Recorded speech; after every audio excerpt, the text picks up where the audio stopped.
أعوذ بالله السميع العليم من الشيطان الرجيم بسم الله الرحمن الرحيم نحمده ونصلي ونسلم على رسوله النبي الكريم أما بعد فأعوذ بالله من الشيطان الرجيم آج انشاءاللہ العزیز ہم سورۃ النساء کی آیت نمبر 4 سے شروع کریں گے۔ آیت نمبر 4 سے ہم نے پڑھ لی تھی پہلے ترجمہ کے ساتھ، لیکن اس میں جو حق مہر ہے اس کے مسائل ہیں وہ بھی باقی ہیں، تو اس وجہ سے آج انشاءاللہ اس آیت مبارکہ کو دوبارہ سے پڑھ کے پھر آگے چلتے ہیں۔ اللہ تعالیٰ نے ارشاد فرمایا وَآتُوا النِّسَاءَ صَدُقَاتِهِنَّ نِحْلَةً، اور عورتوں کو ان کے حق مہر جو ہے وہ خوشی خوشی ادا کرنا۔ فَإِن طِبْنَ لَكُمْ عَنْ شَيْءٍ مِّنْهُ نَفْسًا، اور اگر پھر وہ اپنی خوشی سے اس حق مہر جو تم نے ان کو دیا ہے اس میں سے کچھ تمہیں واپس لوٹا دے، فَكُلُوهُ هَنِيئًا مَرِيئًا، تو پھر اس کو مزے لے کے کھاؤ۔ تو اگر اپنی مرضی سے اپنی پسند سے وہ تمہیں کچھ واپس کرتے ہیں تو وہ تمہارے لیے لے لینا جائز ہے، تم اس کو واپس لے سکتے ہو، لیکن خود سے اس کو رکھ کے بیٹھ جانا یہ جائز نہیں ہے، یا اس کو کبھی دینا ہی نہ تو یہ جائز نہیں ہے۔ حق مہر ادا کرنا لازم ہے، یہ عورت کا حق ہے جس کی عوض وہ آپ کے اوپر حلال ہوتی ہے۔ ہاں یہ ہے کہ اس کو آپ غیر مرجع کر دیتے ہیں بعض اوقات کہ آپ اس کو تھوڑا تاخیر کے ساتھ وہ آپ کی باہمی مشاورت سے طے کر لیتے ہیں نکاح کے وقت کہ ہم اس کو بعد میں ادا کریں گے، اور اگر وہ آپ کی جو زوجہ ہے وہ اس پہ راضی ہے تو اس میں کوئی حرج نہیں ہے، لیکن سٹل وہ آپ نے دینا ہے جب بھی آتے ہیں باہمی اتفاق کے ساتھ، تو قابل ادا رہتا ہے ہمیشہ۔ تو یہ حق مہر جو ہے اس کو ادا کرنا لازم ہے، اس کے علاوہ جو ہے بندہ گنہگار ہوتا ہے اگر ادا نہ کیا جائے۔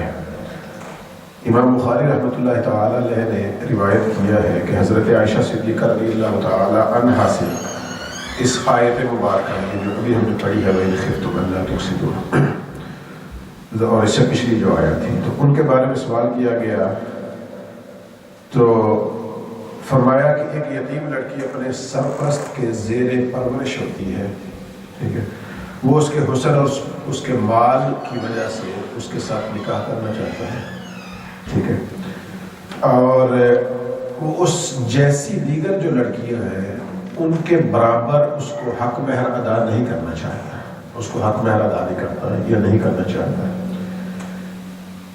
اور فرمایا کہ اگر وہ ایسا نہ کرتا ہے اور اس کو پورا حق مہر ادا نہیں کرتا تو وہ اس کے لیے جائز نہیں ہے۔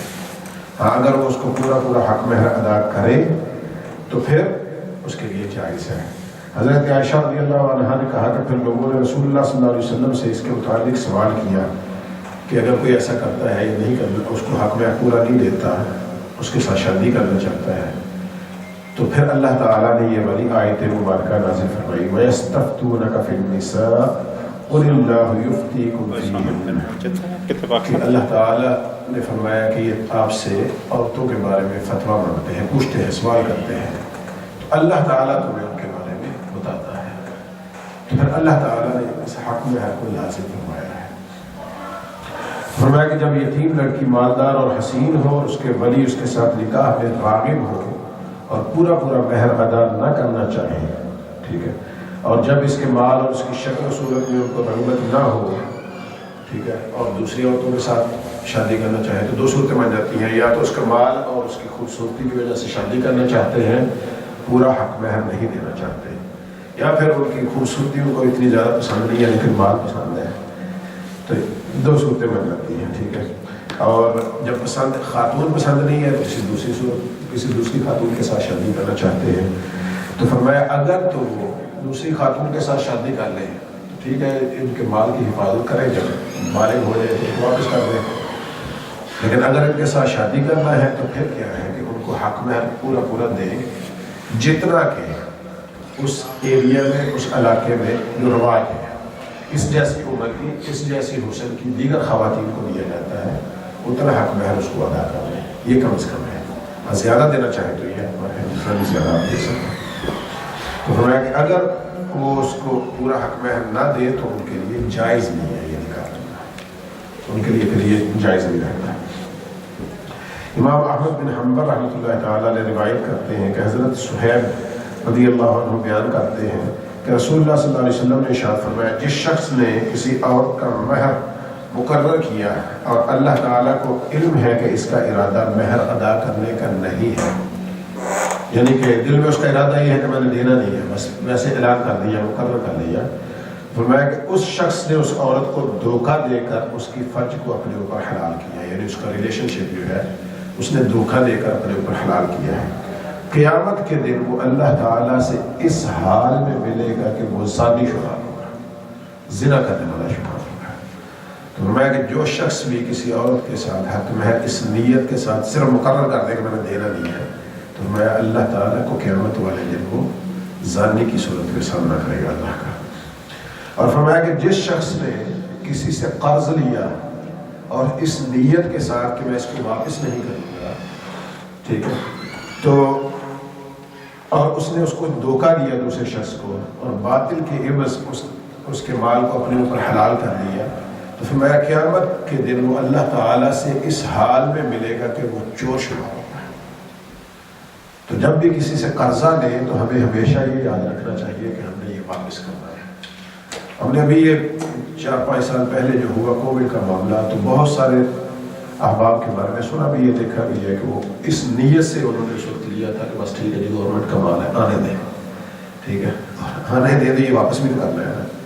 تو اگر تو اس نیت سے لیا ہے، ظاہر مجبوری تھی اس وقت لے لیا ہے، اور جو گورنمنٹ آپ کو بینیفٹ دے رہی تھی کہ آپ کا بزنس چلتا رہے، معاملات آسان ہے، تو ٹھیک ہے لے لینے میں کوئی حرج نہیں ہے، لیکن اس نیت سے لے لیا ہے کہ اب اس کو واپس نہیں کرنا، آپ نہیں کر رہے، تو گورنمنٹ کا قانون تو جو کہے گا وہ قانون کہے گا، لیکن اللہ کا قانون یہ ہے کہ کل قیامت والے دن بہت بڑے معاملات پیش آنے والے ہیں، چوروں کی ساتھ میں شمار کیا جائے گا۔ اللہ تعالیٰ ہم سب کو اس سے محفوظ رکھے، اور یہ معاملات جو ہے ان کو ہمیں ہمیشہ سنجیدگی سے لینا چاہیے۔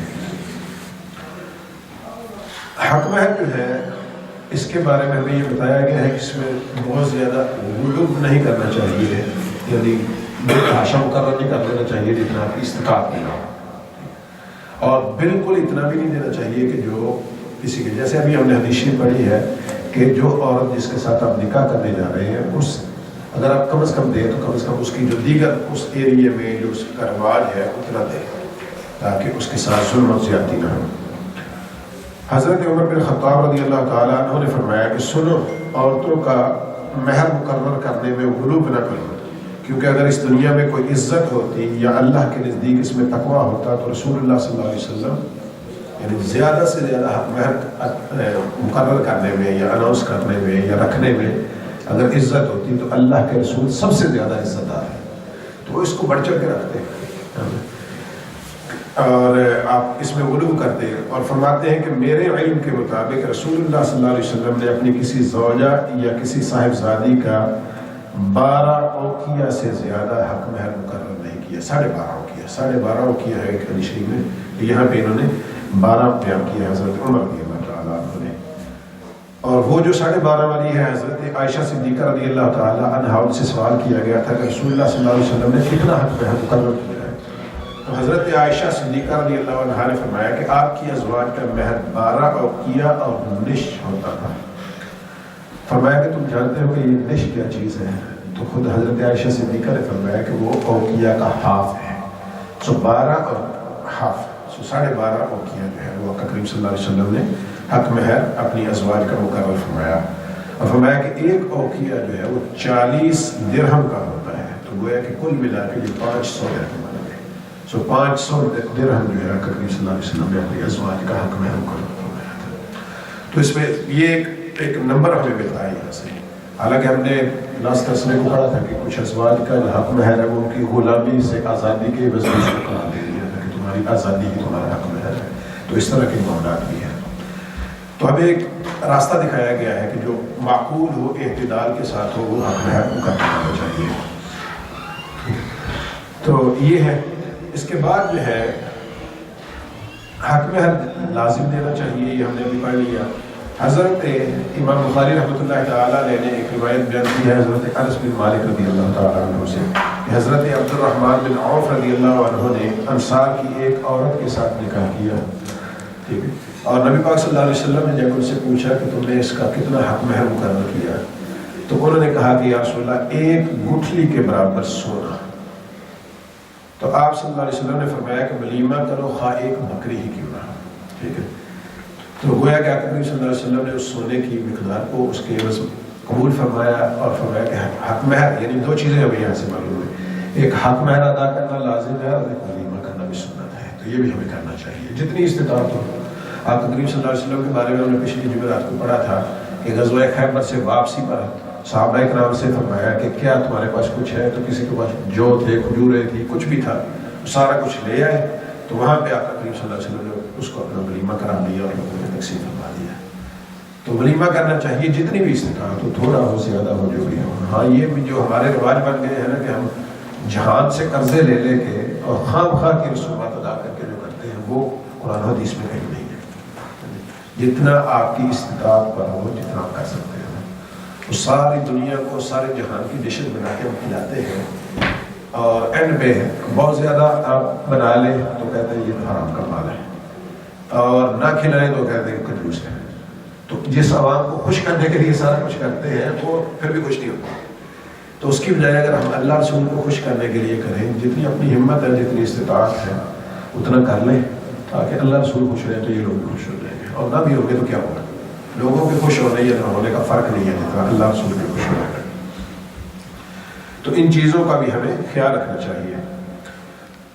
اب حق مہر جو ہے اسی کے بارے میں ایک حدیث شریف حضرت سہل بن سعد الساعدی رضی اللہ تعالیٰ عنہ بیان فرماتے ہیں کہ رسول اللہ صلی اللہ علیہ وسلم کے پاس ایک عورت آئی اور اس نے کہا کہ یا رسول اللہ صلی اللہ علیہ وسلم میں آپ کے پاس حاضر ہوئی ہوں اور میں نے اپنا آپ کو ہبہ کر دیا، اپنا نفس جو ہے میں نے آپ کو ہبہ کر دیا۔ رسول اللہ صلی اللہ علیہ وسلم نے اپنا چہرہ مبارک اٹھایا، اس کی طرف دیکھا اور اپنا سر مبارک نیچے جھکا لیا۔ جب اس عورت نے دیکھا کہ رسول اللہ صلی اللہ علیہ وسلم نے آپ کے متعلق کوئی فیصلہ نہیں کیا، یعنی کچھ بتایا نہیں ہے، تو بیٹھ گئی وہاں پہ انتظار میں۔ آپ کے اصحاب میں سے ایک شخص کھڑا ہوا اور کہنے لگا کہ یا رسول اللہ صلی اللہ علیہ وسلم اگر آپ کو اس عورت میں دلچسپی نہیں ہے یا اس کے ساتھ نکاح نہیں کرنا چاہتے، ٹھیک ہے، تو آپ اس کے ساتھ میرا نکاح کر دیجیے۔ رسول اللہ صلی اللہ علیہ وسلم نے فرمایا کہ تمہارے پاس کوئی چیز ہے؟ اس نے کہا کہ یا رسول اللہ نہیں۔ فرمایا کہ جاؤ اپنے گھر جاؤ اور جا کے دیکھو تو شاید تمہیں کوئی چیز مل جائے۔ گھر گیا، واپس آیا اور کہنے لگا باخدا مجھے کوئی بھی ایسی چیز نہیں ملی جو میں لے کے آ سکتا آپ کی بات۔ آپ نے فرمایا کہ جاؤ اور دیکھو خال لوہے کی انگوٹھی ہی تمہیں مل جائے، پھر سے جاؤ اور تلاشی لو، دیکھو شاید تمہیں لوہے کی ایک انگوٹھی ہی مل جائے۔ واپس گیا اور آ کے کہنے لگا کہ باخدا لوہے کی انگوٹھی بھی میرے گھر میں موجود نہیں ہے۔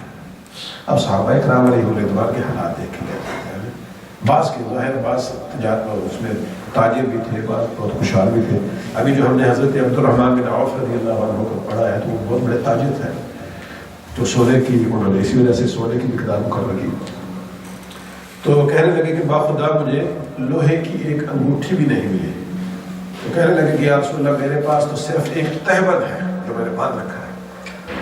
تو آقا کریم صلی اللہ علیہ وسلم نے ارشاد فرمایا کہ تمہارے تہبند کا یہ کیا کرے گی؟ یہ خاتون اس کا کیا کرے گی؟ اگر تم باندھ لو گے تو اس کے پاس کچھ نہیں ہوگا، وہ لے لے گی تو تمہارے پاس کچھ نہیں ہوگا، تو اس کا تو کوئی فائدہ نہیں ہے۔ تو وہ شخص بیٹھ گیا۔ جب کافی دیر ہو گئی اور رسول اللہ صلی اللہ علیہ وسلم نے اس کو واپس جاتے دیکھا تو آپ نے اس کو بلانے کا حکم دیا، اور جب وہ آیا تو آپ صلی اللہ علیہ وسلم نے فرمایا کہ تمہیں قرآن پاک کا کچھ حصہ یاد ہے؟ تو اس نے گن کر بتایا کہ اس کو فلاں فلاں فلاں صورت جو ہے وہ زبانی یاد ہے۔ تو آقا کریم صلی اللہ علیہ وسلم نے فرمایا کہ تم ان صورتوں کو زبانی پڑھتے رہو، پڑھتے ہو۔ اس نے کہا کہ یا رسول اللہ جی میں پڑھتا ہوں۔ فرمایا کہ جاؤ تمہیں جو قرآن یاد ہے اس کو حق مہر مقرر کرتے ہوئے اس کے عوض کیا تمہاری اس ملک کی۔ تو اگر کچھ بھی نہیں ہے تو فرمایا کہ صورتیں جو ہے وہ تمہارا حق مہر ہے، تو اس کے عوض اس خاتون کو اس کے نکاح میں اس کے ساتھ روانہ کر دیا۔ تو یہ ہے، یعنی ہمیں اس میں جو ہے کچھ کسی چیز کے عوض، تو زیادہ تر ہمیں جو بتایا گیا ہے، ہمیں احادیث سے جو چیزیں معلوم ہوتی ہیں وہ یہ ہے کہ کچھ نہ کچھ چیز ہونی چاہیے۔ آقا کریم صلی اللہ علیہ وسلم نے بھی بار بار اس سے پوچھا کہ جب کچھ نہ کچھ لے آؤ، خاص ہونے کی انگوٹھی کی کہو تو وہ لے آؤ. تو اگر کچھ بھی نہیں ملا اور وہ خواہش مند ہے شادی کا اور خاتون جو ہے وہ بھی ظاہر ہے اس کو سارا چاہیے ہوگا لازمی طور پہ تو وہ بھی تیار ہے تو فرمایا کہ تمہارے قرآن پاک کی جو صورتیں یاد ہیں اسی کی بس تمہارے نکاح میں اس کو دیا تو وہ اس کے ساتھ روانہ ہوگی اس کے ملک میں. تو حق مہر جو ہے یہ بہت ہی ضروری چیز ہے. یہ ہمیں یاد رکھنا چاہیے کہ اس کے بنا یعنی اس کو ہم کھا نہیں سکتے. جب مقرر کر دیا ہے اگر مقرر نہیں کیا پہلے اس کو بتا دیں گے میرے پاس تو کچھ نہیں ہے چند صورتیں مجھے یاد ہیں تو تب اگر وہ مان جائے تو ٹھیک ہے. اب آج کے دن میں میرا نہیں خیال کوئی بھی خاتون اس میں مانے گی وہ کہے گی پورا حفاظ بھی کیا تو مجھے ضرورت نہیں بلکہ وہ نارملی کیا کہتے ہیں وہ کہتے ہیں مہری تو چاہیے دینی ہے تو وہ کہیں گے پڑھا لکھا بندہ ہو نمازی ہو مولوی نہ ہو. تو یہ آج کل رواج ہے اور اللہ تعالیٰ ہمارے حال میں رحم کرے. تو لیکن یہ ہے کہ جو چیزیں آپ آپس میں طے کر لیں اگر اس میں وہ راضی ہیں تو آپ کے لیے جائز ہے. لیکن فزیکل کوئی نہ کوئی چیز ایسی ہو جو آپ اس کو دے سکیں. ہاں یہ بھی ایک چیز ہم نے دیکھی ہے ہمارے پاکستان میں رواج ہے سارے جہان کے الٹے سیدھے کام کریں گے. ہم ڈھول بجائیں گے باجے بجائیں گے اور پتہ نہیں کیا کیا کریں گے اور ہزاروں کیا بعض اوقات کو لاکھوں روپیہ اوپر سے پھینک دیتے ہیں. ٹھیک ہے وہ دکھاوے کے لیے. اور جب حق مہر کی باری آتی ہے تو ہم کہتے ہیں جی شرعی حق مہر مقرر کریں 500 روپیہ. اللہ کے مطلب یہ کون سا شرعی حق مہر ہے؟ یہ بالکل غیر شرعی حق مہر ہے. شرعی حق مہر آپ کی استطاعت پہ ہے آپ کی طاقت پہ ہے اور جو وہاں پہ مربجہ جو لوگوں کے وہاں پہ چلتا ہے اس کے حساب سے ہے. یہ کیا ہے کہ سارے اگر آپ کے پاس اتنا پیسہ ہے آپ اتنے مالدار ہے کہ آپ لاکھوں روپیہ پھینک رہے ہیں اور اب باقی سارے دیگر لوازمات جو ہے وہ جو خام کھا کے ہیں ان میں سے بہت سارے تو جو ہے جائز ہی نہیں ہے. تو وہ سارا کچھ کروا کے اس کے بعد جب ایک عورت کو اس کا حق دینے کا ٹائم آیا ہے جو کہ آپ کی زوجہ بن کے آ رہی ہے آپ کے گھر اپنا جسم آپ کو دے رہی ہے تو اس کے وقت آپ کہہ رہے ہیں شرعی حق مہر 500 کر دیں تو یہ بالکل غیر شرعی ہے. اگر کوئی بندہ صاحب استطاعت نہیں ہے جیسے بھی ہم نے احوال پڑھے کسی کے ایسے معاملات ہیں تو وہ الگ معاملہ ہے اس کے لیے شرعی 500 ہو سکتا ہے. لیکن جس کے معاملات اچھے ہیں اس کے لیے بالکل غیر شرعی ہے. یہ بھی یاد رکھنا چاہیے حق مہر ہمیشہ آپ کی استطاعت کے مطابق آپ کو ادا کرنا چاہیے. اب اس کے بعد جو ہے ایک چیز بہت امپورٹنٹ ہے چونکہ ہم یہاں پہ موجود ہیں اس ملک میں اور یہ بعض اوقات فیملیز میں شادیاں ہوتی ہیں یا فیملیز کے آؤٹ آف فیملیز بھی ہوتی ہیں اپنے ملک میں جا کے شادیاں کرتے ہیں تو اس میں ایک مسئلہ یہ بہت آتا ہے پوچھا بھی جاتا ہے تو وہ یہ ہوتا ہے کہ جی ٹیلی فون پر نکاح ہو جاتا ہے یا نہیں. ٹیلی فون پر نکاح منعقد ہونا اس کے بارے میں تو یہ کامن مسئلہ ہے ضرورت پڑ جاتی ہے بعض اوقات. تو اس کے بارے میں علماء کرام نے یہ بیان کیا ہے اور احادیث سے لے کے ہمیں پتہ چلتا ہے کہ آقا کریم صلی اللہ علیہ وسلم کی دور مبارک میں اس کے بعد بھی ہمیشہ سے یہ رواج ہے کہ نکاح جو ہے زوجین کا آپس میں اور 2 عادل گواہوں کی موجودگی میں ہوتا ہے نکاح. ٹھیک ہے. اب چونکہ ٹیلی فون جو ہے اس پر تو عادل گواہ کے سامنے موجود نہیں ہے. ٹھیک ہے. تو اب نکاح جو ہے ایسا نکاح کرنا جس میں آپ خود یہاں سے کر رہے ہیں ادھر سے لڑکی ہے یا اپوزٹ ہے ادھر لڑکی ہے ادھر لڑکا ہے اور گواہ جو ہے صرف ایک ساتھ بیٹھے ہوئے ہیں تو وہاں پہ نکاح ایسا جائز نہیں ہے. ہاں اس کی ایک صورت ہے اگر ٹیلی فون پہ نکاح کرنا ہے تو اس کی ایک صورت یہ ہے کہ اگر لڑکا یا لڑکی ادھر سے ہے وہ کسی کو اپنا ولی مقرر کرے ادھر. ٹھیک ہے. اب اس کو اپنا ولی مقرر کرے اور کہے کہ میں اپنا پورا اختیار اس کو دیتا ہوں کہ یہ میرے لیے اس کو قبول کرے. ٹھیک ہے. اور وہ جو آپ کا ولی ہوگا وہ آپ کی جگہ پہ اس کو قبول کرے گا آپ کے لیے. ٹھیک ہے. ٹھیک. تو وہ کہیں گے جی کہ آپ اس لڑکی کو اس لڑکے کے نکاح میں دیا آپ اس کو قبول کرتے ہیں تو ولی آپ کے بہاف پہ وہاں پہ قبول کر لیں. تو اگر ایسی صورت میں ہوتا ہے نکاح تب وہ جائز ہے تب الاؤڈ ہے اور یہ شرعی مسئلہ ہے. ملکی قانون یہاں پہ چونکہ وہ اس کو ایکسیپٹ نہیں کرتے تو آپ کو ہوم آفس کا ویزا پھر بھی نہیں ملے گا. تو اس کے لیے آپ کو فزیکلی جا کے شادی کرنی ہوگی یا اس کو لا کے شادی کرنی ہوگی جو بھی صورت ہے. تو ملکی قانون چونکہ اس کو نہیں مانتا اس طرح سے نکاح کو اس کو ڈاؤٹ رہتا ہے تو اس لحاظ سے دیکھا ہے تو وہاں پہ جا کے کرنا چاہیے. لیکن شرعی یہ ہے کہ نکاح اگر آپ نے کرنا ہے آن لائن یا فون کے ذریعے تو اس کے لیے آپ کو ایک ولی مقرر کرنا ہوگا جو آپ کے بہاف کے پر اس کو اور وہاں پہ چونکہ شاہد عادل جو گواہ موجود ہے ان کے سامنے نکاح پر منعقد ہوگا تو وہ ہو جائے گا. تو یہ چند ایک چیزیں تھی یہاں پہ. اور اس کے بعد جو ہے آگے اگلی جو آیات مبارکہ ہیں وہ بچوں کے بارے میں ہے. اور پھر چونکہ زیادہ تر یہاں معاملات یتیموں کے چل رہے ہیں، اور جیسے ہم نے پہلے پڑھا تھا کہ غزوہ احد کے بعد کے معاملات زیادہ ہیں ان آیات میں، کہ غزوہ احد میں 70 صحابہ کرام رضوان شہید ہوئے، وہ بچے یتیم ہوں گے، کچھ عورتیں بیوہ ہوں گی، تو یہ سارے معاملات ان کے متعلق ہیں. اللہ تعالیٰ نے فرمایا وَلَا تُؤْتُوا السُّفَهَاءَ أَمْوَالَكُمُ الَّتِي جَعَلَ اللَّهُ لَكُمْ قِيَامًا وَارْزُقُوهُمْ فِيهَا وَاكْسُوهُمْ وَقُولُوا لَهُمْ قَوْلًا مَّعْرُوفًا. فرمایا کہ وَلَا تُؤْتُوا السُّفَهَاءَ أَمْوَالَكُمْ، کہ بیوقوفوں کو اپنے مال نہ دے دو. بیوقوف کن کو کہا گیا ہے؟ جو نابالغ بچے ہیں، بیسیکلی جن کو ابھی عقل کو نہیں پہنچے، اپنی پختہ عقل کو نہیں پہنچے، ان کے بارے میں فرمایا گیا کہ ان کو ان کے مال اپنے مال نہ دے گا. اس کی وجہ کیا ہے کہ ان کو ان کے شعور نہیں ہے، اور لاشعوری طور پر وہ ان کو ایسی جگہوں میں خرچ کر دیں گے یا ضائع کر دیں گے جو مناسب نہیں. تو فرمایا کہ ان کو ان کے مال نہ دو، اپنے مالوں کو روکے رکھو. ٹھیک ہے. اور فرمایا کہ کم عقلوں کو اپنے وہ مال نہ دو جن کو اللہ تعالیٰ نے تمہاری گزر اوقات کا ذریعہ بنایا ہے. وَارْزُقُوهُمْ فِيهَا وَاكْسُوهُمْ، ان کو ان کا رزق دو، یعنی ان کو اچھا کھانا پانی دو. وَاكْسُوهُمْ، اور ان کو اچھا پہناؤ، اچھا کھلاؤ، اچھا پہناؤ. وَقُولُوا لَهُمْ قَوْلًا مَّعْرُوفًا، اور ان کے ساتھ خیر خواہی کی بات کرتے رہو، اچھی باتیں ان کے ساتھ کرتے رہو. وَابْتَلُوا الْيَتَامَىٰ، اور یہ یتیم بچے ہیں نا، ان کو آزماتے رہو، ان کا ٹیسٹ لیتے رہو. بعض اوقات کیا ہوتا ہے کہ ایک بچہ جو ہے جس کو ہم بولتے ہیں کلیور ہوتا ہے، تھوڑا انٹیلیجنٹ ہوتا ہے، ذہین ہوتا ہے، تو ممکن ہے کہ وہ 12 سال کی عمر میں ان مسائل کو سمجھنا، ان چیزوں کو سمجھنا شروع کر دے چھوٹی عمر میں. تو قرآن پاک نے فرمایا کہ وَابْتَلُوا الْيَتَامَىٰ، اور ان یتیموں کا امتحان لیتے رہو، ان کی آزمائش کرتے رہو. ٹھیک ہے. حَتَّىٰ إِذَا بَلَغُوا النِّكَاحَ، یہاں تک کہ وہ نکاح کی عمر کو پہنچ جائے. فَإِنْ آنَسْتُم مِّنْهُمْ رُشْدًا، اور اگر تم ان میں رشد کے یعنی کلیورنس کے، انٹیلیجنٹ کے، ذہانت کے شواہد کو پا لو، اگر تم دیکھو کہ یہ بچے سمجھدار ہو گیا ہے، یہ بچہ ان معاملات کو سمجھتا ہے، ہر چیز کو، نفع نقصان کو سمجھ رہا ہے، اپنے مال کا اس کو پتہ ہے، اس کی حفاظت کا پتہ ہے، ہر چیز کا پتہ ہے. فَإِنْ آنَسْتُم مِّنْهُمْ رُشْدًا، اگر تم ان میں رشد کے یعنی ان کی ذہانت کے، ان میں اثرات کو، اسباب کو پا لو، سمجھو کہ یہ بچہ ذہین ہو گیا ہے.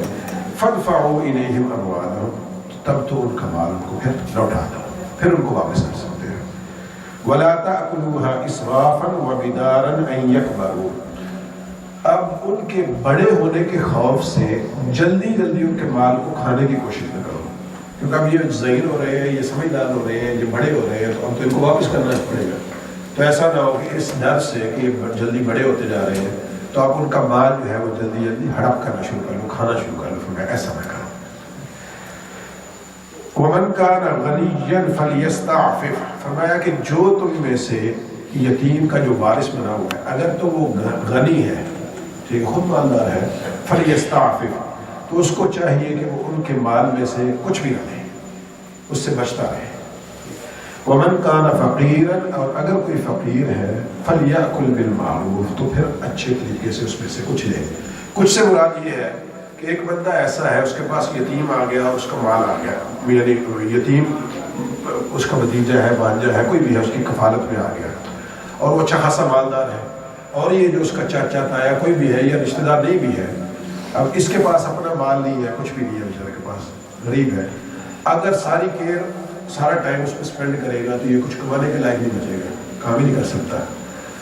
تو ایسی صورتحال میں یہاں پہ یہ خود غریب ہو تو اس میں سے صرف اتنا جو آپ کی گزر بسر کے لیے کافی ہے، آپ کا ڈیلی کھانا پینا چلتا ہے، بس اتنا دے سکتا ہے. تو اس کے لیے فرمایا وَمَنْ كَانَ فَقِيرًا فَلْيَأْكُلْ بِالْمَعْرُوفِ، اگر کوئی فقیر ہے، غریب ہے، جو سرپرست ہے، فرمایا کہ وہ معروف یعنی مناسب سا اس میں سے لے سکتا ہے. فَإِذَا دَفَعْتُمْ إِلَيْهِمْ أَمْوَالَهُمْ فَاشْهِدُوا عَلَيْهِمْ، اور فرمایا کہ جب تم ان کا مال ان کو واپس کرنے لگو،